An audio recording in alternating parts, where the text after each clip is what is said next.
Assalamualaikum, selamat pagi ayah bunda, semoga sehat selalu. Pagi ini kita sharing tentang PAUD HI ya ayah bunda. Sebelumnya saya sampaikan dulu kepanjangan daripada PAUD HI. PAUD HI adalah pengembangan anak usia dini holistik integratif. Nah, kadang masyarakat kalau mendengar PAUD HI, oh itu PAUD itu loh yang kelompok bermain, itu bukan. PAUD di sini singkatannya tadi adalah pengembangan, ya, secara menyeluruh dan terintegrasi. Nah, untuk melakukan semuanya itu tidak hanya tanggung jawab dari satuan pendidikan ayah bunda, tapi melibatkan banyak unsur, termasuk orang tua, dinas-dinas terkait, ya. Adapun tujuan PAUD HI itu adalah untuk pemenuhan kebutuhan esensial anak secara menyeluruh, ya, sehingga terciptalah PAUD yang berkualitas sekaligus melaksanakan percepatan penurunan stunting. Nah, bagaimana langkah-langkah yang harus diambil? Yaitu dengan peningkatan 8 layanan. Yang pertama, menyelenggarakan kelas orang tua yang biasanya disebut dengan kegiatan parenting. Materi parenting itu adalah tentang pola asuh yang baik dan benar yang harus dilakukan antara pendidik di satuan PAUD dengan orang tua yang ada di rumah, sehingga terjadilah kesinambungan atau keselarasan. Contohnya, sekarang kan masih banyak orang yang mengatakan bahwa saya ingin anak saya di PAUD itu pinter calistung. Boleh enggak sih di PAUD diberikan calistung? Jawabannya boleh. Tetapi harus dengan cara yang tepat, yang benar, dan pastikan anak senang. Bagaimana caranya? Itu yang harus kita jadikan materi di parenting. Dan banyak lagi yang harus kita bahas di parenting ya ayah bunda.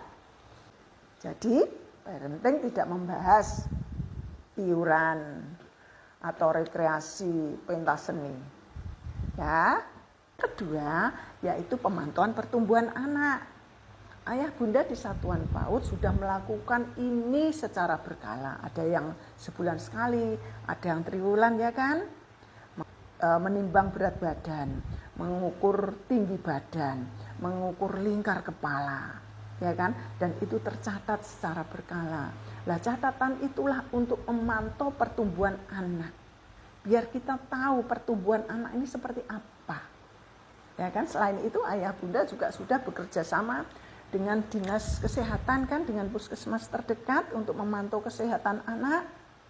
Mungkin ada ya yang hadir di satuan PAUD untuk mengontrol kesehatan anak secara berkala dan juga memberikan obat cacing, vitamin A. Itu lakukan terus ayah bunda. Yang ketiga adalah pemantauan perkembangan anak. Nah, perkembangan anak ini perlu kita pantau secara terus-menerus. Perkembangan yang kita pantau itu apa saja? Nilai-nilai agama dan moral anak, ya kan? Nilai Pancasilanya, terus kognitifnya, bahasanya, fisik motoriknya, sosial emosionalnya bagaimana. Nah, ayah bunda di satuan PAUD sudah memiliki instrumen kan asesmennya, ada yang melalui observasi, ada yang melalui anekdot, ada yang melalui hasil karya, dan lain sebagainya. Itu rutin harus dilakukan ya ayah bunda, kita pantau perkembangan anak. Yang keempat, harus koordinasi dengan unit lain yang terkait dengan pemenuhan kesehatan dan gizi. Tadi sudah saya sampaikan, satuan PAUD bekerja sama dengan dinas kesehatan biar bisa memantau kesehatan anak dan juga dengan dinas kesehatan, di sana ada ahli gizinya, ya kan? Bisa ya Bunda minta bantuan dari dinas kesehatan biar ahli gizi itu dihadirkan di satuan PAUD, mungkin dalam kegiatan parenting, ya kan? Supaya apa? Pendidik dan orang tua ini betul-betul bisa memberikan pelayanan yang baik, terutama dalam gizi, bisa menyajikan makanan yang sehat dan bergizi itu bagaimana. Itu. Yang kelima, yaitu penerapan perilaku hidup bersih dan sehat atau dikenal dengan PHBS. Yang namanya perilaku itu harus diadakan pembiasaan ya Ayah Bunda. Untuk itu di sekolah maupun di rumah tolong disiapkan tempat sampah. Biar anak itu setiap akan membuang sesuatu ya dimasukkan ke tempat sampah. Begitu, jadi terbiasa. Begitu juga dengan wastafel, baik di sekolah maupun di rumah harus ada wastafel dengan air mengalir, air yang bersih, dengan didampingi sabun cair sama tisu, dan di bawahnya ada tempat sampah juga, biar anak mencuci tangannya setelah mereka bermain atau memegang benda-benda apapun dan saat akan makan. Dibiasakan untuk cuci tangan dengan sabun, setelah itu dilap dengan tisu dan dibuang di sampah. Ya, lapnya jangan kain ya Ayah Bunda, sebab kain itu nanti akan menjadikan tempat bersemayamnya kuman-kuman berkumpul di situ. Tambah wow menakutkan kan untuk kesehatan anak. Nah, dan banyak lagi yang lainnya yang berhubungan dengan PHBS. Yang selanjutnya yaitu yang keenam, pemberian PMT. Atau pemberian makanan dengan gizi sehat. Tadi Bunda kan sudah, Ayah Bunda sudah kerjasama dengan dinas kesehatan ahli gizinya ya. Nah, sudah mengadakan parenting nih dengan menghadirkan ahli gizi tadi. Nah, itu memberikan makanan yang sehat ya Bunda, bergizi dan sehat. Kalau bisa untuk satuan pendidikan ini mengelola uang snack anak ya, dimasak oleh pendidik atau kerjasama dengan orang tua atau mengambil tenaga masak sendiri untuk memberikan makanan yang bergizi, yang terpantau kesehatannya, gizinya juga. Kalau jajan sembarangan kan sangat sulit kita pantau makanan itu sehat dan tidaknya. Kalau kita sajikan sendiri, ya dengan niat baik, kita menyajikan yang terbaik.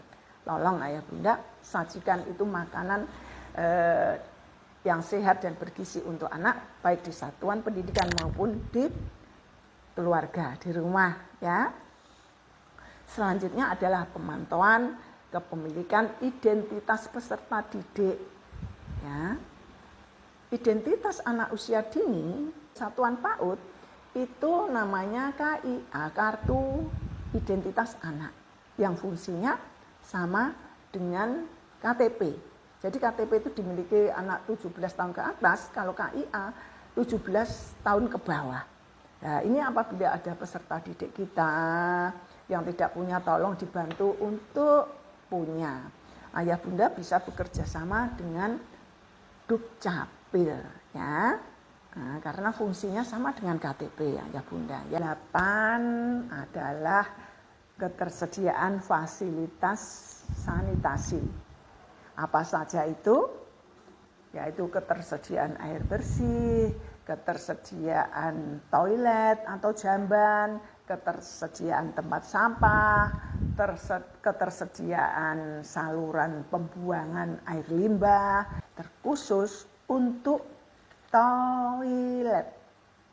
Satuan PAUD maupun di rumah ini harus tersedia fasilitas sanitasi atau toilet. Nah, perbandingan toilet dengan peserta didik 1:20. Yuk, sudah cukup belum ya di satuan pendidikan kita? Nah, tolong toilet ini dijaga kebersihannya, dibersihkan secara berkala, ventilasi cahayanya dan udaranya harus cukup. Ya. Terus tolong airnya mengalir dengan baik, airnya jernih, tidak berbau, tidak berwarna. Siapkan sabun cair, tisu, dan tempat sampah juga. Ya, untuk bak airnya tolong dari ember saja yang ada tutupnya. Ini untuk menghindari perkembangan daripada DB ya, penyakit DB. Dan tidak kalah pentingnya saluran pembuangannya, tolong diperhatikan kalau bisa tertutup karena air yang mengalir dari toilet itu mohon maaf bau banyak kuman. Semangat untuk kita semua, yuk kita wujudkan PAUD HI.